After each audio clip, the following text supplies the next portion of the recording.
G'day, my name is Brian Johnson, and once again I would like to introduce you back into the original trade and the hedging bias that we took, and I want to do some fine tuning for you. You saw on the using trend bias, I count the physical currency. So 1, 2, 3, 4, 5, 6, 7, 8 buys. 1, 2, 3, 4. There's 8 sells. You can count them yourselves. 8 buys and 8 sells. So the hedge is balanced. This is trading the Australian dollar, the Australian dollar JPY and the US dollar JPY, and we've set a 4-4-4 hedge using same currency hedging. The reason you use the bias buys sells and you physically count them is so that it allows you to see that if you're trading you're trading US brokers and other brokers and not hedging same currency, you can use this method for maintaining your drawdown to a set limit. As you can see, the drawdown is on this one $69. The account is started at 5,000. It is now 5,217, and you have more sales than drawdown. So you just count the number of sales, and you want a ratio of at least 2-to-1 sales to drawdown. There are many methods of controlling and managing your account, and this is my method. I don't use stop losses, but some people might want to use them. Now I want to talk to you that let's pretend this account is not just same currency but you want to go straight into trading without hedging on the same currency. You use this bias system, and simply this: if I took the profit of $30 off, the hedge would be out of balance. If you took the $30 profit off, as you saw in other videos, your account would grow, so would your drawdown. Now there is one way to do this successfully is to watch when your drawdown goes down, but that doesn't happen with the same currency hedge. It stays constantly about this. This is how you can lock in your hedge and trade at another time and go away and just leave it. Nice, isn't it? You can go away and leave it, and it won't grow, except your swap interest will grow. There is another way, of course. When you're using same currency hedgings and when you're using non-same current hedging, you want to make a profit on your sales. So it's a simple matter that you take off the high. In this case, you take off to try and maintain your balance, you take off your highest currency balance, and we can't do that now because it's not non-market time, but I would take off the $30.44 and look for a corresponding sell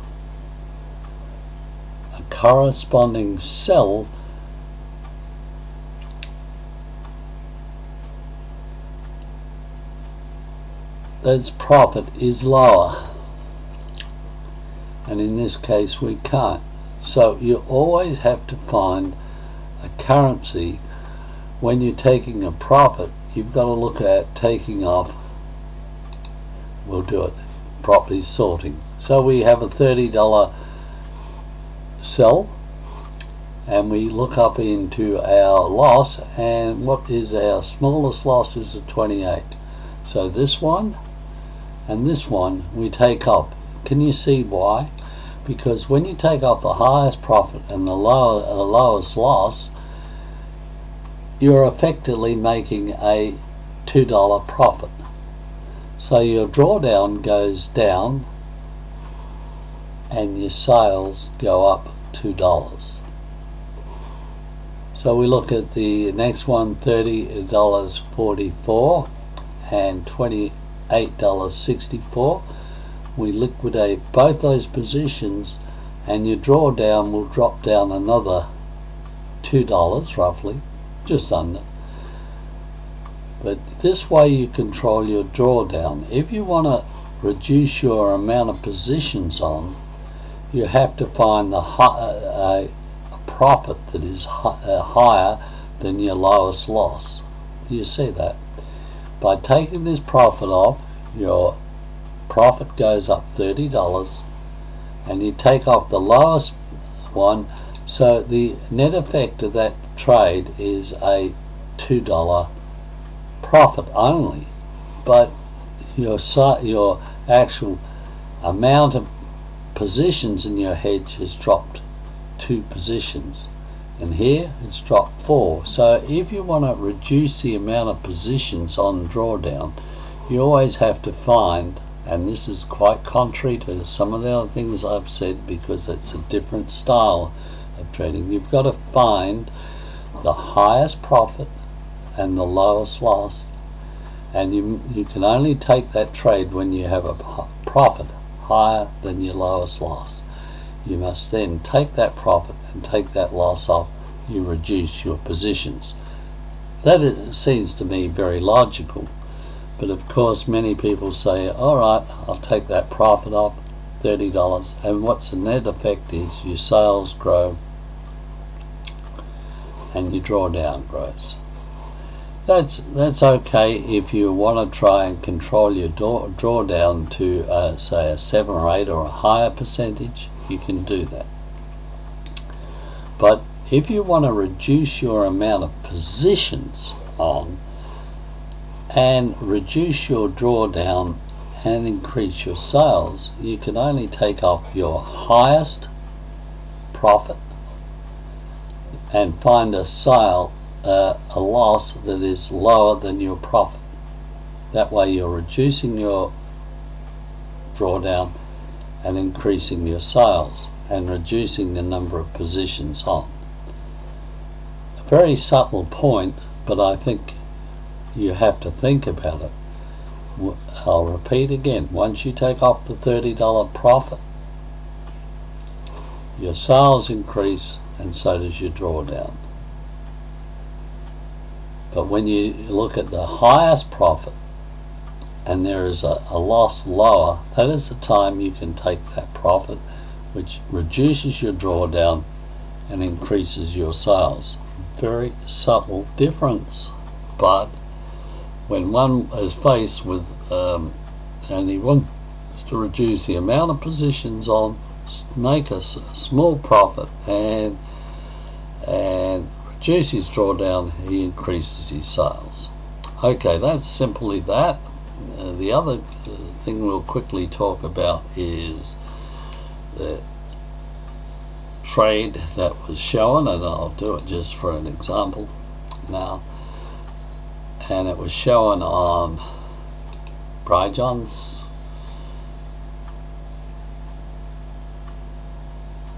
on the Forex Factory under Bryjon's Advanced Traders Multi-Currency Strategies, and these indicators are what actually makes up Brian's index, but he's done a great job introducing it, Rough Trader, and I just want to talk a little quick thing on how to use it. There it is here. It's showing you the JPY group, the US dollar group and the JPY group. It's put on a in this case Euro US dollar chart, Euro US dollar. So we'll flip through a few things, and here is your hedge. It's showing the current hedge on this one is down, and so is the JPY group.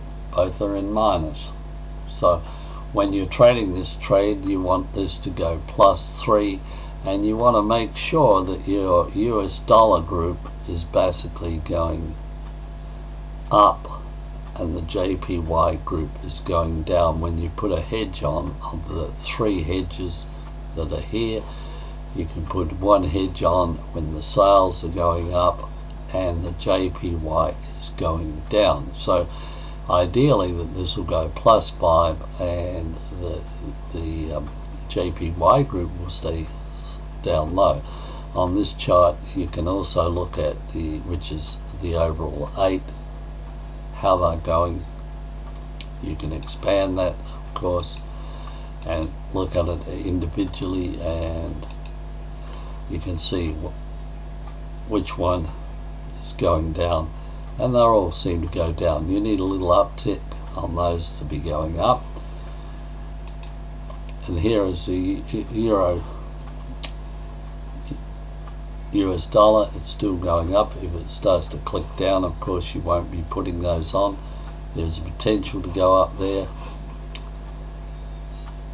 and the JP euro, so we got 2 out of the 3 going up, and the Great British Pound US dollar is starting to go down.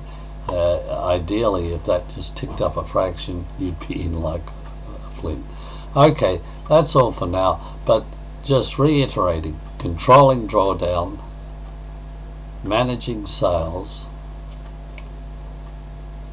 and keeping your amount of currency, your amount of down to a level that you can satisfactorily manage in your account is, as I said, just physically count 3, 4, 5, 6, 7, 8 buys. 1, 2, 3, 4, 5, 6.